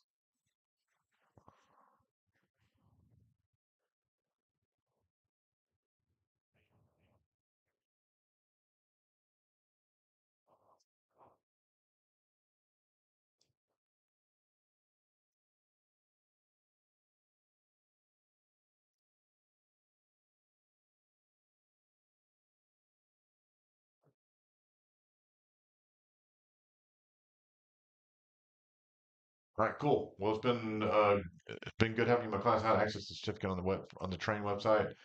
You go to certificates, or you go to. I'll tell you. I'll log in real quick. Hold on.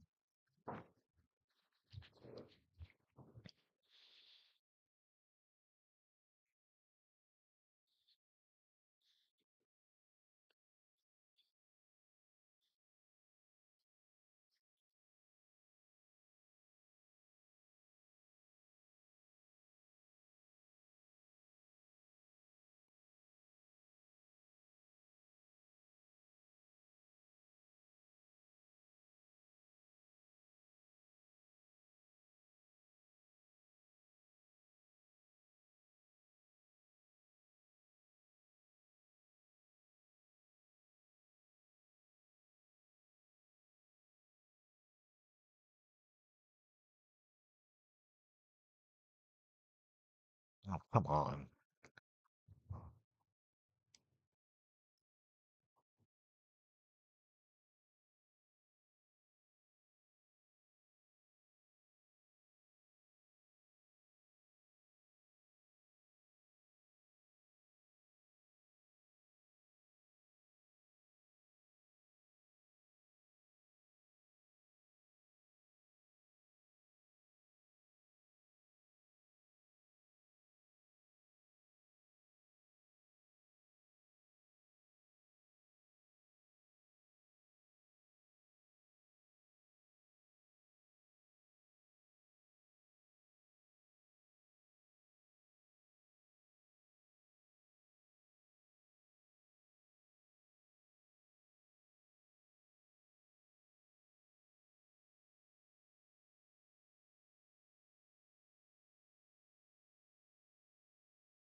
Oh, come on. All right, now it's giving me some issues. There's a link. There's a link on there that talks. It wants me to change my password. It's a pain in the ass. Hold on.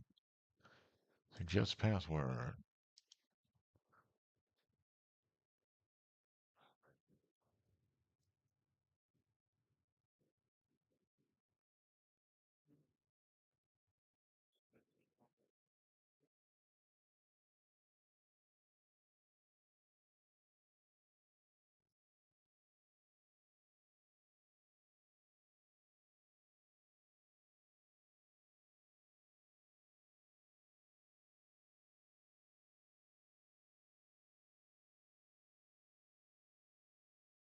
Hold on. I can show you now. All right. Fucking train system. I hate this stupid site. God dang. I mean, talk about useless.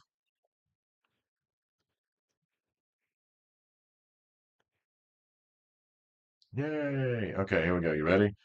Okay, so when you take your when you do this, it'll say your learning, and it'll have the classes that you took, and then you can download the certificate.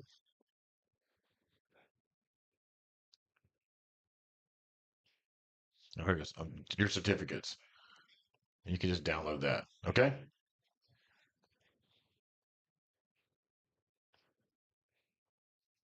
All right, makes sense.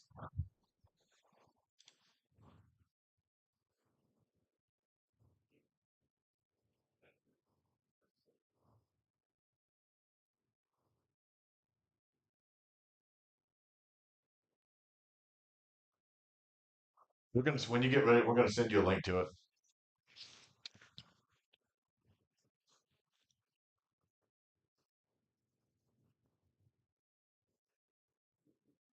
As we file review you, we send that out.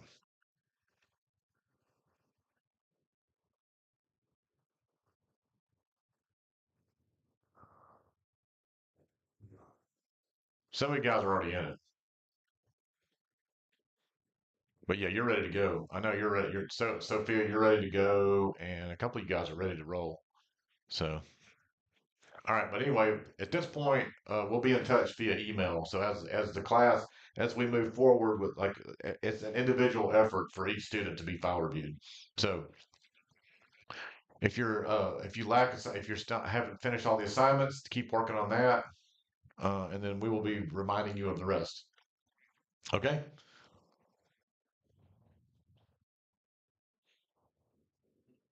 All right, very good. All right, well, I'm going to turn this off.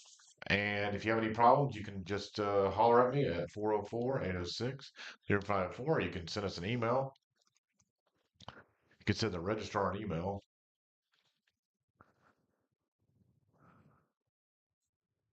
which you guys should already have.